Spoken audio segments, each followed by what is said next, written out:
Hey, what's up? This is the Flyover Libertarian Podcast, where two unimportant people from an unimportant place give you the opinion that you didn't ask for. My name's Josh, aka Iowancap. And I'm the Rural Rothbard. What are we talking about today? Alright, I've got a question for you. If you had to put money down, who do you think's winning in November? Oh, how much money? That shouldn't change it, but it does. Any amount of money. Like, I'm just saying, you have to put money down. So it's coming. It's something that hurts. I feel like there's a very solid chance it's going to be another 2016 where Trump wins either by electoral vote or by all these people that don't tweet that come out of the woodwork and vote. You know, and it's the Law and Order platform is a real thing. Like, that really motivates people. That document, I watched the documentary 13th. I was worried it was going to be really left biased, but I was super impressed the way it walked through decades of U.S. political history, and it pointed out, like, the Law and Order platform is a real platform. It's been winning for a long time. Even Democrats have used it at different times. That's what was so interesting about that documentary. But Biden was really interesting. Biden was a Law and Order candidate. Harris was a Law and Order. That's right. Candidate out in California. They've got two Law and Order candidates right now Just a bunch of who are fascists. pretending they're not. Yeah, that's true. They're pretending that they're not right now. They just want the power first. Scary. Yeah, but at the same time, it's like there's a lot of fired up people in the country, so I just don't know if they know how to absentee vote. Yeah. I don't know. I think you're right. I think that's like chaos favors. I think it's kind of just a truth that chaos favors the incumbent because people want something stable. And there's this sense of like, well, do I roll the dice on someone new? Yeah, that's true. And so, yeah. And there is a lot of unknowns with Biden Harris too. It's like, this guy's gonna die, and is she really the president we want? Because she did lock up African Americans for smoking weed and laughed about it.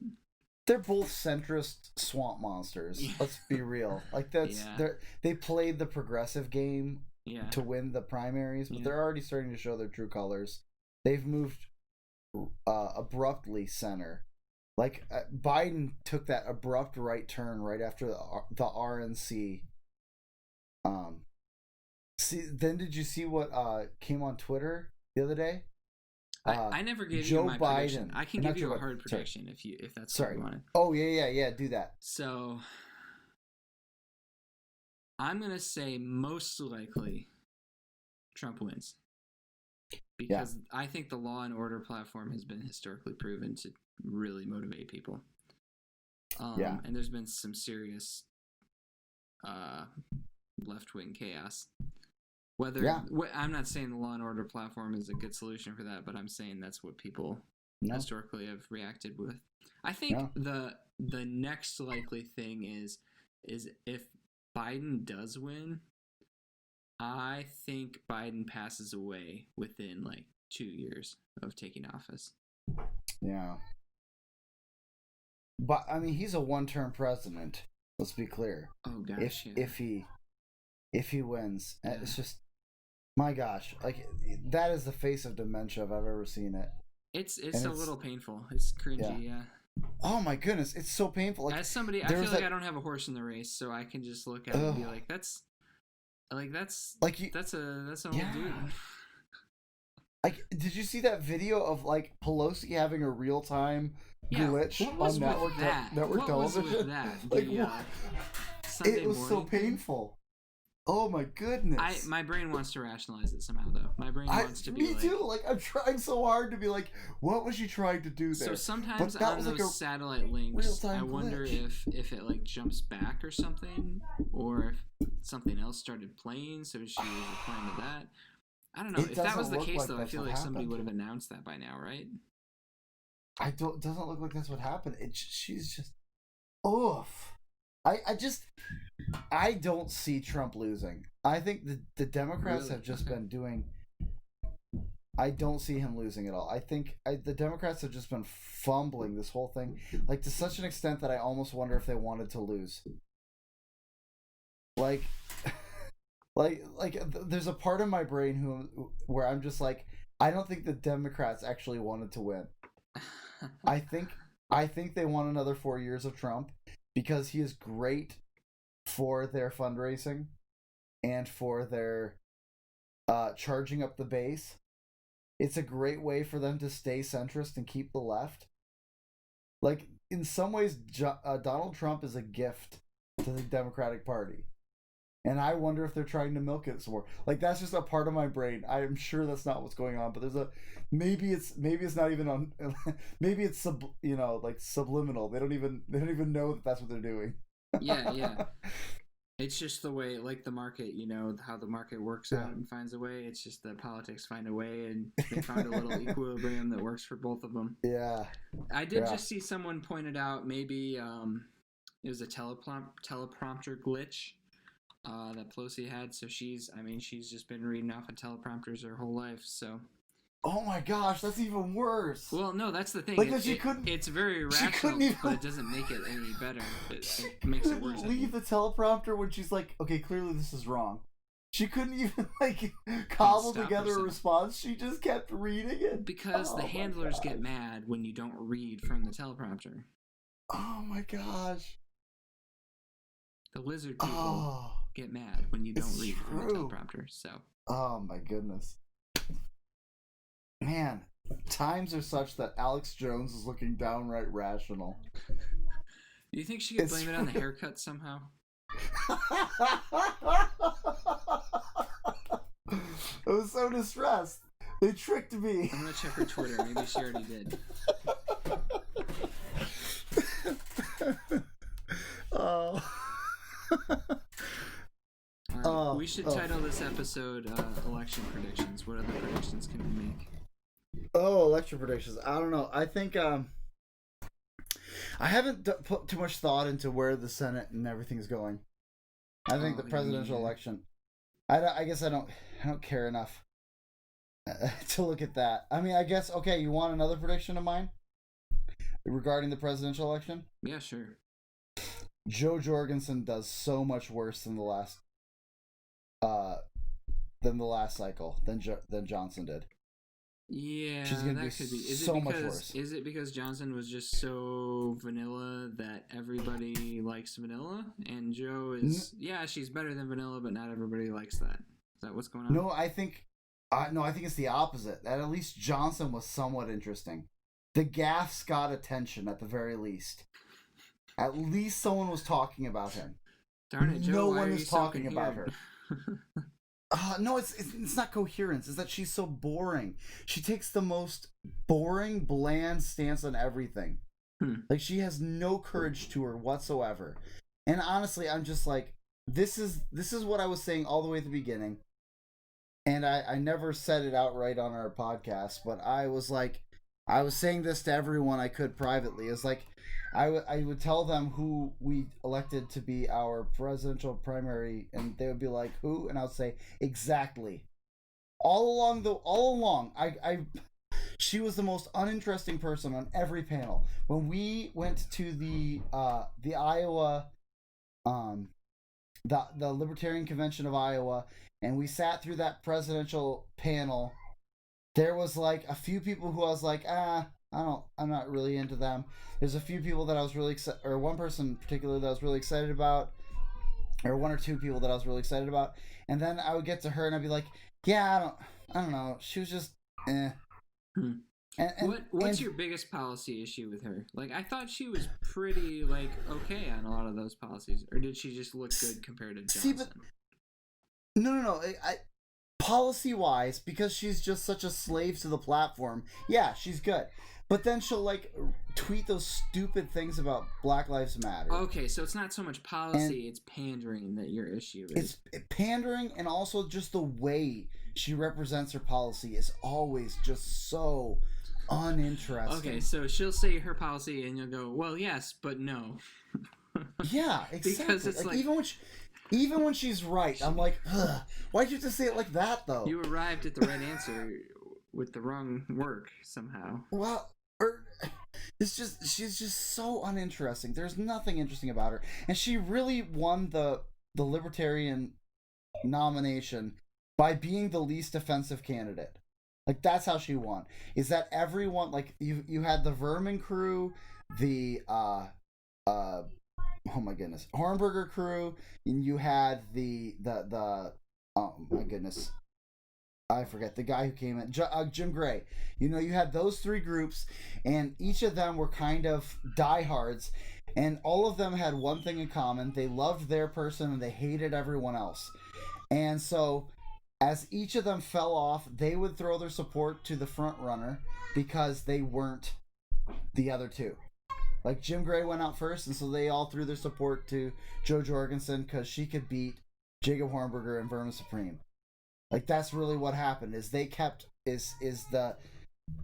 those three all hated each other's, or at least their supporters hated each other, and Jo Jorgensen was just like, well, you know what? At least they're not Jacob Hornberger. At least they're not Vermin Supreme. At least they're not Jim Gray. You know. Like that's what happened. And when the selection comes down to the least offensive candidate, you also have the least interesting candidate. And that's what happened. And honestly, I'm going to say this: there is something of a flaw to our process of choosing the presidential candidate when that is how it works. Whoa. You're telling me that a pure winner-take-all democracy system isn't the best way? I don't understand. Well, it's not even that. It's that it switches. Is that they kept doing round after round of voting, and after the first person drops out, or after some drop out, they can choose another candidate. And that's the way we got this. Is that as each one dropped out, they would take another vote, and suddenly Jo Jorgensen was further ahead. You know, it's. So you tell me when you distill crap, you end up with crap. Yes. Got it. And also, like, the vice president, like, nothing will convince me that Spike is actually on Joe's same page. Really? That Spike Cohen and Jo Jorgensen are really on the same page. Isn't that what a vice president is for? But he was elected separately. Yeah. Oh, good point. See, that's the way the Libertarian Party works, is that the vice president is elected separately. And this even, like... not to be on the same page, then. And so, yeah. Like, I'm just kind of like, this whole process, I'm sure we think we're doing it better, but it just seems worse. And honestly, like, having been part of the process from start to finish for the first time this time, I'm just like, man, this all just feels like a dumpster fire. And then it's shocking that every election cycle, the Libertarian Party is the party of the dumpster fire. And I don't know. And then just it was just, yeah, I'm very disappointed in this whole process. Like, I think I'm going to stick with it. I want to see the party change. Like I said before, actually, I said on Twitter that I think the Libertarian Party should be the PR department of the libertarian movement. That's what they should be. I think we need to give up the dream that we're going to win political offices. I think we should just give up the dream and let the party be what it's going to be, which is a way to red pill the country. Sure, and to educate people. Yeah. Yeah. Well, I wouldn't even say that. Education, I would say leave that to the philosophers. Like, we have a strong philosophy and economics crew, and we center point that as a movement that you can't not end up there. Like, I really think just red pilling them, just putting it out and out there so that people see it and are interested and want to hear more. Like, funnel them down the rabbit hole to Tom Woods. Yeah, just to Dave be Smith, out there to say, you don't have to choose between two different kinds of evil. Yeah. or even like to say, like, you don't have to base your entire life on who's sitting in the White House. Like, there's other ways to make your life better, and that's why I think, I don't know, that's kind of been my perspective on this whole party politics thing, is that I think we need to give up the dream of winning an election, and we should instead use the political process to be the PR wing of our political philosophy. Sure. You know? Because I think it makes sense for there to be a party of liberty, because it is a political philosophy. It's not just a political philosophy, but it's a political philosophy. And so it makes sense for us to be in the game. I don't think we should be playing to win. For one thing, because I don't see a way in which we just become part of the machine if we did win. Yeah.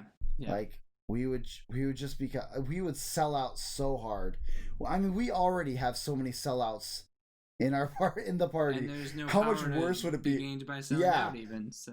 How much worse would it be if we actually had power? It would be terrible. Yeah.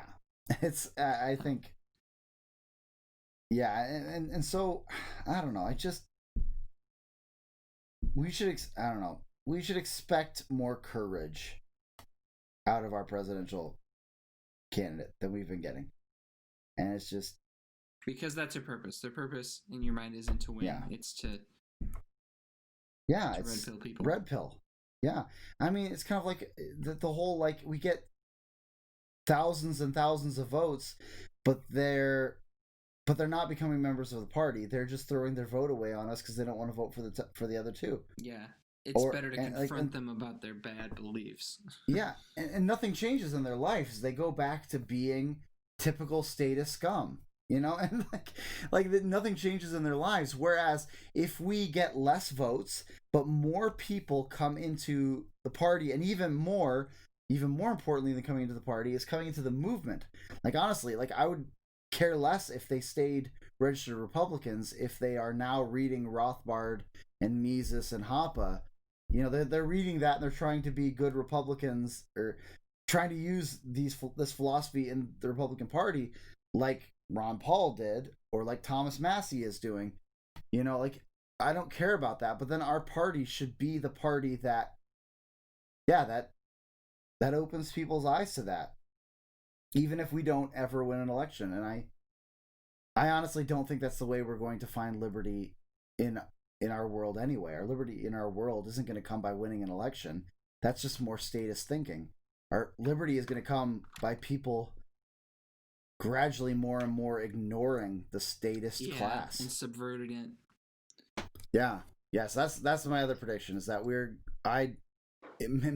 still sucks. Maybe I'm wrong, but I don't think I am. We're going to see a very, very, very low results from Jorgensen, and then the LP pragmatists will come up with excuses for it, and they will all ring hollow, because we'll all know the truth is that we had a uncourageous campaign. Yep. And who did you want for LP nominee again? I really liked Adam Kokesh. It's funny saying that now, because now he started saying some pretty awful things about, you know, libertarians like me, but still, I think his campaign was the most courageous one, and I honestly think that it was the most principled one. So the stances that he was coming out with from him, but you thought he was going to do that job of. Yeah. Even though I know he thinks if he ever thought about me, he'd probably call me outright. But there's no way he thinks about me though. But but I still think I think he would have been a far better candidate. And I mean, the more I learn about Vermin Supreme, I used to think he'd be an interesting choice, but the more I learned about Vermin Supreme's actual views, the more I'm like, yeah, I don't want this representing us at all. Yeah, me either. I think the problem isn't the for me, it isn't the performance. The problem is once he drops the performance, starts explaining what he thinks liberty is, I'm like, ooh, oh really? No, because you started out a theater major, so the performance doesn't faze you. You're like, hell yeah, there's a performance. Yeah, I actually kind of get the performance. I think it's a great Interesting. I think it's actually I look at it and I idea. lose interest immediately. I'm like, me and the median person are just gonna like, oh, that's fair. This guy isn't serious. Like, he has no thoughts. Yeah, that's fair. According to you, you're right. Like, he doesn't have any real thoughts. Well, no, actually, no. The problem is that he does have thoughts, and those thoughts aren't good ones. Ugh. But, yeah, he's kind of. I think he's on the anarcho-socialist side of things. So what an interesting mascot. Based on what I've seen for the Yankees. yeah, right. Hornberger, I was okay with. I honestly was like, I didn't like that he front loaded the open borders position, because I don't agree with him on that, and also because I don't think it's a winning strategy. I think we've got better things to front load than that. And also, I didn't like that he was unnecessarily combative with people who should have agreed with him.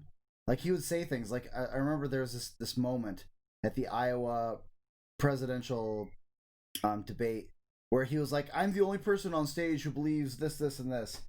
And then Adam Kokesh immediately looks over to him and is like, you know that's not true. Like, you know that I agree with you on all those things.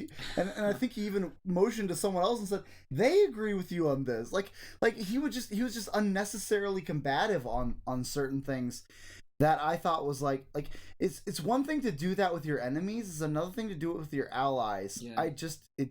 I think that's a large reason why no one went for him outside of just the Mises diehards.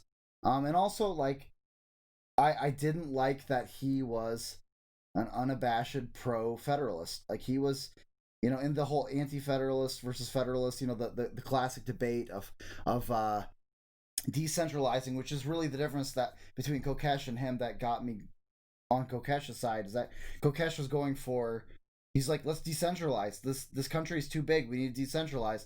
And then Hornberger didn't come out like, he came out like, this is actually, I talked about this with Isaac on my episode with him, but he didn't come out on practice. Like, I thought he was against it on practice, like saying that's a bad idea for now. He came out against it on principle. He said, this is not the way to liberty. And I'm like, are you kidding me? Interesting. Like, it was a weird moment where the Mises Caucus endorsed candidate was taking positions that contradicted the Mises Institute. Yep. And even the Mises caucuses, like, now they're doing this whole decentralization revolution, which I'm on board with. But that meant that their endorsed candidate was on stage contradicting their movement. And I was a little bit baffled by that. Like, I really think if anyone in the Mises caucus ever wanted my opinion on anything, which, again, they don't, but if they wanted my opinion on anything, the higher ups, I would say we just need to be so much more careful about who we hitch our wagon to. Yeah, I think there were a lot of people, myself included for a bit, that were just kind of all in on the Mises Caucus guy. But fortunately, I wasn't voting. Yeah. Well, I'm still all in on the Mises Caucus. I think that was a misfire, who we chose as our presidential candidate. Yeah. One more prediction. You could try to predict Supreme Court nominee outcomes, what their positions would be. So I'm really interested to know if is it more valuable to the Republican Party to keep stringing people along with Roe v. Wade, or to actually do something about it like they've been promising for decades? I think they will put another suit in there who will make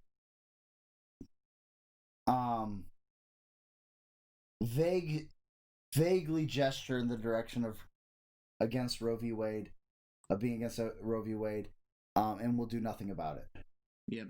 I think they haven't, like, even to this day. I'm looking at I'm pretty heavy in the evangelical, I guess you could call it the intellectual evangelical world, and still the general consensus among all of them is, well, we got to stay with Republicans because of abortion.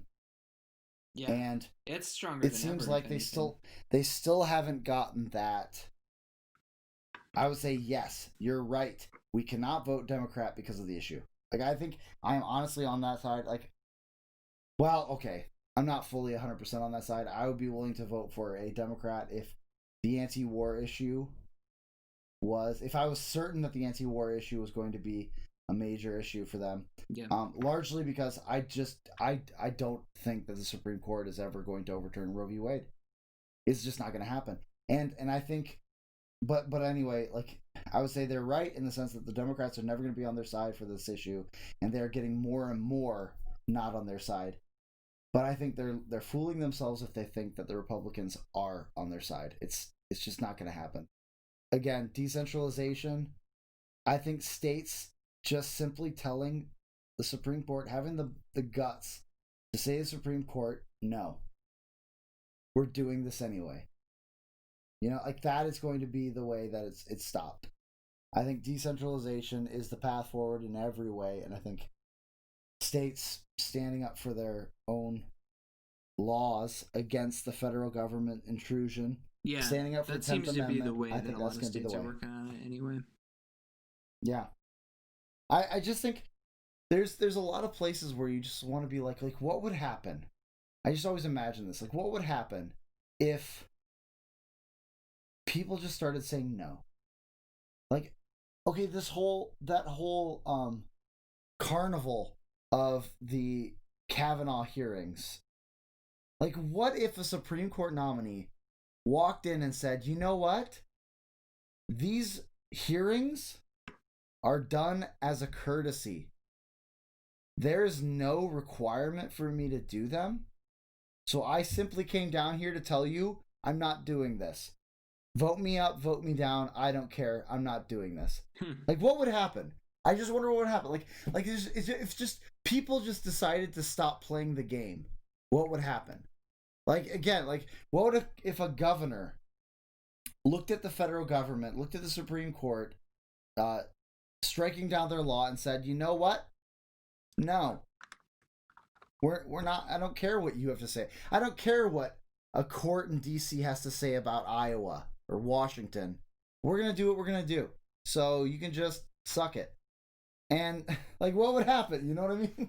Like, what would happen if people just decided to stop playing this game of pretending that the Supreme Court has authority? Because it doesn't. Yeah. There's no authority. The roadblock for that is right now we have, especially in Iowa, a governor that's taking cues from the federal administration. Yeah, that's true. I mean, very interested in being close to them on policy. Possibility is like will it happen? Probably not. But I wonder what would happen if we did. I think if that were to happen, if we were to somehow see that happen, like, the whole charade comes crashing down. Yeah. I think much more likely is on the local level. Yeah, the emperor has no clothes. Or the president doesn't, I guess.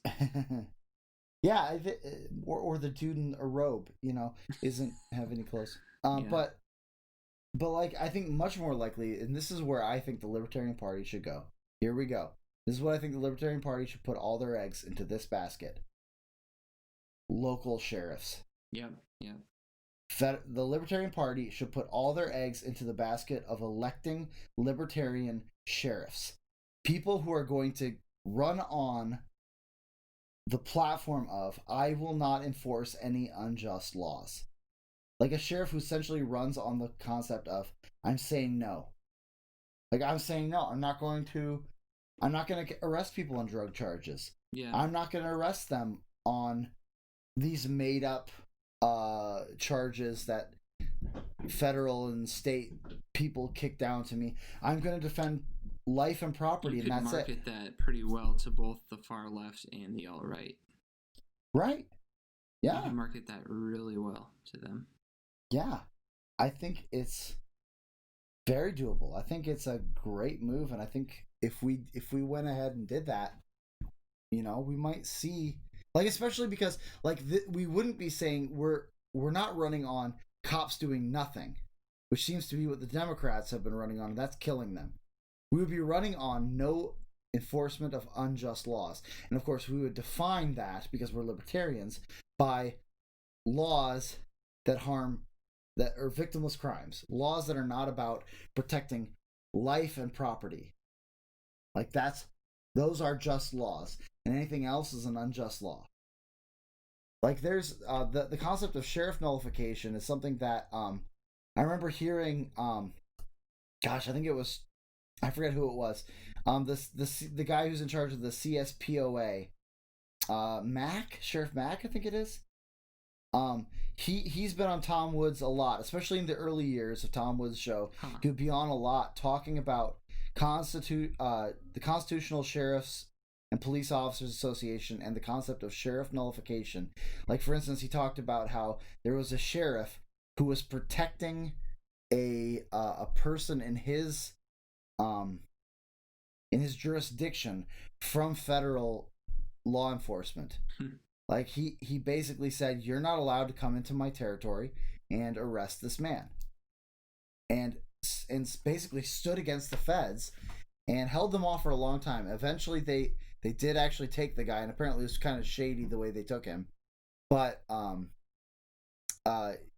apparently they can already do that. It is also already a possibility that local sheriffs can hold off the feds and say, I don't care what your laws say. My laws say this is okay, or our laws say this is okay, and you cannot arrest our people.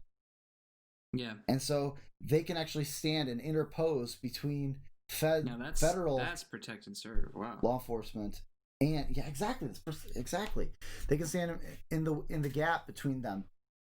And so I think, and unfortunately, this would involve libertarians getting off their being butts. less anti-cop. Period. Like, there's sort of an anti-cop period attitude on many libertarians, that we are against cops. Period. And I think that we need to get over that. We need to stop that.